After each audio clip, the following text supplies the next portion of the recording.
আসসালামু আলাইকুম সুপ্রিয় দর্শক, কেমন আছেন সবাই? আশা করছি ইনশাআল্লাহ সকলে ভালো আছেন। আজকের ভিডিওতে আমরা কথা বলবো বুলগেরিয়া সম্পর্কে। বুলগেরিয়ার বর্তমান এখন সার্বিক পরিস্থিতি কী, ভিসা, এম্বাসি, পারমিট বা বাদবাকি অন্যান্য যে বিষয়গুলো আছে, ঠিক আছে? বর্তমানে এখন বুলগেরিয়ার ভিসা রেশিও কেমন, মানে সার্বিক বিষয় নিয়ে আজকে আমরা কথা বলার চেষ্টা করব। যারা বুলগেরিয়া যেতে ইচ্ছুক বর্তমানে, বা যারা দীর্ঘদিন ধরে অপেক্ষা করছেন বুলগেরিয়াতে যাওয়ার জন্য, আজকের ভিডিওটি মূলত তাদের জন্য। অবশ্যই ভিডিওটি স্কিপ না করে শেষ পর্যন্ত দেখবেন, তাহলে অনেক কিছু বিষয় আজকে বুলগেরিয়া সম্পর্কে আপনারা জানতে পারবেন। চলুন তাহলে কথা বেশি না বাড়িয়ে আমাদের মূল ভিডিওটি স্টার্ট করি। তবে তার আগে অবশ্যই আপনাদের কাছে রিকোয়েস্ট থাকবে, যদি আমাদের চ্যানেলে নতুন হয়ে থাকেন চ্যানেলটি সাবস্ক্রাইব করে রাখবেন। চলুন তাহলে কথা না বাড়িয়ে স্টার্ট করা যাক। আচ্ছা, প্রথমত আসি যে বুলগেরিয়াতে মূলত আপনি কোন কোন টাইপের ভিসা দিয়ে যেতে পারবেন। দেখুন, আপনি যদি কাজের জন্য যেতে চান সেক্ষেত্রে আপনি কিন্তু সি ক্যাটাগরি এবং ডি ক্যাটাগরিতে যেতে পারবেন। এরই পাশাপাশি আপনি যদি লেখাপড়া করার উদ্দেশ্যে যান সেক্ষেত্রে কিন্তু স্টুডেন্ট ভিসা নিয়েও কিন্তু বাংলাদেশ থেকে যাওয়ার সুযোগ আছে। এখন কথা হচ্ছে, আমি বাংলাদেশ থেকে যেতে চাই, তাহলে কি আমি বাংলাদেশ থেকে ভিসা করতে পারবো? না, এই সুযোগ কিন্তু আপনি পাবেন না, কারণ বাংলাদেশে এদের কোনো অ্যাম্বাসি নেই, বাংলাদেশে এদের কোনো কনসুলার নেই।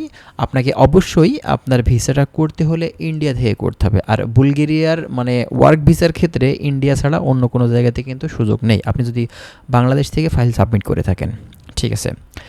এখন আসেন মিডল ইস্ট থেকে যারা যেতে চাচ্ছেন বুলগেরিয়াতে, আপনারা আসলে এখন বর্তমানে যদি ফাইল দিয়ে থাকেন তাহলে হবে কি না। দেখুন, বাংলাদেশ থেকে ফাইল দেওয়ার থেকে আপনি যদি মিডল ইস্ট থেকে দিয়ে থাকেন তাহলে কিন্তু আপনার ভিসার রেশিওটা আপনার বেশি থাকবে এবং আপনার ভিসা হওয়ার চান্সটাও কিন্তু বেশি থাকবে। এখন কথা হলো, আপনারা কোন ক্যাটাগরিতে দিবেন, সি ক্যাটাগরি দিবেন নাকি ডি ক্যাটাগরিতে দিবেন? দেখুন, সি ক্যাটাগরি হচ্ছে আপনার শর্ট টার্ম ভিসা, এটার মেয়াদ থাকবে অনলি 3 মাস। 3 মাস পরে অবশ্যই আপনাকে কিন্তু বাংলাদেশে ফেরত আসতে হবে।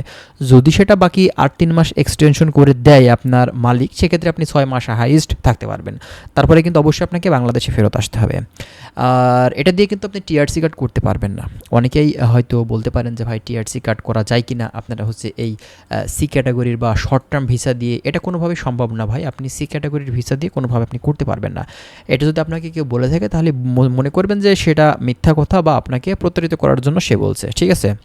আর এই কথাগুলো মূলত বেশিরভাগই বলে থাকে ভাই এজেন্সি বা দালালেরা, যে আপনাকে শর্ট টার্ম ভিসা দিয়ে সেখানে পাঠানোর পরে সিস্টেম করে আপনাকে টিআরসি কার্ড করে দিবে। কোনোভাবেই সম্ভব না, ঠিক আছে?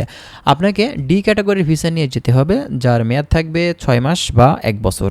এটা দিয়ে আপনি টিআরসি কার্ড করতে পারবেন। ইউরোপের অন্যান্য যে শেনজেন কান্ট্রিগুলো আছে সেখানে কিন্তু আপনি এই বুলগেরিয়ার টিআরসি দিয়ে কিন্তু মুভ করতে পারবেন।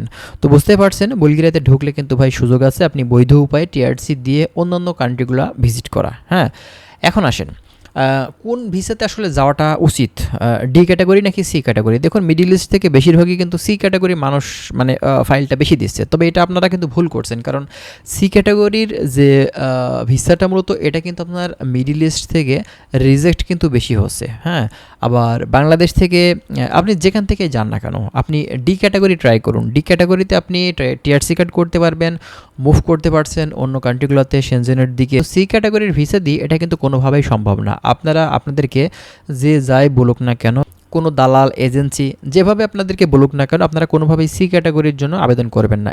এখন কথা হলো, সি ক্যাটাগরির জন্য কারা করবেন? যাদের ইন্টেনশন আছে সেখান থেকে ইনস্ট্যান্ট মুভ করবেন, যাদের চিন্তাভাবনা আছে যে সেখান থেকে গেম দিবেন। তো যেহেতু বুলগেরিয়া ভাই শেনজেন দেশ, টিআরসি কার্ড হলে তো আপনি বৈধ উপায়ে যেতে পারছেন, তো আপনার দরকার কি আপনি সি ক্যাটাগরি সেখানে যাওয়ার পরে গেম টেম দেওয়ার? আপনি অবৈধভাবে থাকবেন কেন, তাই না? এটা হচ্ছে মূলত কথা। এরপরে অনেকে বলেন যে ভাই, আসলে বুলগেরিয়া থেকে পিআর পাওয়ার সুযোগ আছে, পার্মানেন্ট রেসিডেন্স। অবশ্যই আপনি সেখান থেকে পিআর পেতে পারেন। এমনকি আপনি যদি লম্বা সময় ধরে 10 বছর আপনি বুলগেরিয়াতে মানে স্টে করেন, সেক্ষেত্রে কিন্তু আপনি সিটিজেনশিপ এবং পাসপোর্ট, সেখানকার পাসপোর্ট হোল্ডার আপনি কিন্তু সেখান থেকে হতে পারবেন। হ্যাঁ, মানে এমন সুযোগও কিন্তু আসলে বুলগেরিয়া দিয়েছে। তো বুলগেরিয়া যেহেতু ভাই রিসেন্টলি শেনজেনের আওতাধীন হয়েছে, সে কারণে এতটা সুযোগ সুবিধা কিন্তু এখন পর্যন্ত তারা দিতে পারেনি। হ্যাঁ, তবে আস্তে আস্তে এটা কিন্তু দিয়ে দিবে বা দেওয়ার কিন্তু চেষ্টা করছে সরকার, কারণ যেহেতু ভাই রিসেন্টলি আসছে শেনজেনে, সে কারণে কিন্তু অন্যান্য শেনজেন কান্ট্রিগুলোর মতন এখন পর্যন্ত ডেভেলপ কিন্তু সেভাবে করতে পারেনি। তবে যেহেতু রিসেন্টলি হয়েছে, তো সেজন্য বিভিন্ন দেশ থেকে নতুন নতুন ইনভেস্টর আসবে এখানে, আপনার দেখা যাচ্ছে যে ইনভেস্ট করবে বিভিন্ন খাতে। এখানে আমাদের দেখা যাচ্ছে বিভিন্ন শিল্প কলকারখানা তৈরি হবে, আমাদের বাংলাদেশি ভাইদের কিন্তু কাজের নতুন নতুন সুযোগ তৈরি হবে। হ্যাঁ, আর যত দিন যাবে ডে বাই ডে তারা কিন্তু আপডেট করবে দেশটা, যেহেতু শেনজেনের লিস্টে চলে আসছে। তো বুঝতেই পারছেন, আপনি বুলগেরিয়াতে গিয়ে কিন্তু ভালো কিছু অদূর ভবিষ্যতে করতে পারবেন। তবে যদি বলেন ইনস্ট্যান্ট এখনই ভাই ভালো কিছু করতে চাই আপনার ইতালি, জার্মান, ফ্রান্সের মতন, তো এটা কিন্তু ভাই সম্ভব না, ঠিক আছে? এখন আপনি যদি ধৈর্য ধরেন তাহলে কিন্তু অবশ্যই সম্ভব।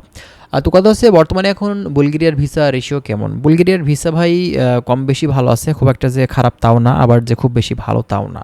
হ্যাঁ, তো অবশ্যই আপনারা ডি ক্যাটাগরির জন্য ট্রাই করুন, অবশ্যই কিন্তু আপনারা যেতে পারবেন। অনেকে বলেন পিসি লাগে কিনা বা পুলিশ ক্লিয়ারেন্সের দরকার পড়ে কিনা। অবশ্যই বুলগেরিয়ায় যেতে হলে আপনার পুলিশ ক্লিয়ারেন্স দিতে হবে, আর সেটা কিন্তু ইন্ডিয়ার অ্যাম্বাসি থেকে আপনাকে লিগ্যালাইজেশন করতে হবে।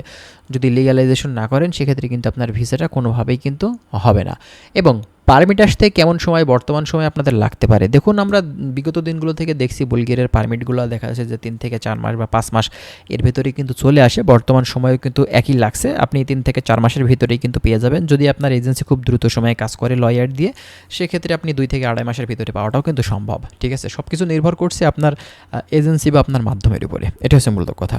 তো যাই হোক বন্ধুরা, আশা করছি বিষয়গুলো আপনারা ক্লিয়ার বুঝতে পারছেন। আর যদি কোনো কিছু আপনাদের জানার থাকে কাইন্ডলি কমেন্ট করবেন। আমরা চেষ্টা করবো আপনাদের বিভিন্ন ধরনের সমস্যা বা বিভিন্ন ধরনের বিষয়গুলো নিয়ে কথা বলার। ভালো থাকবেন সবাই। আজকে এখানে শেষ করছি। আল্লাহ হাফেজ।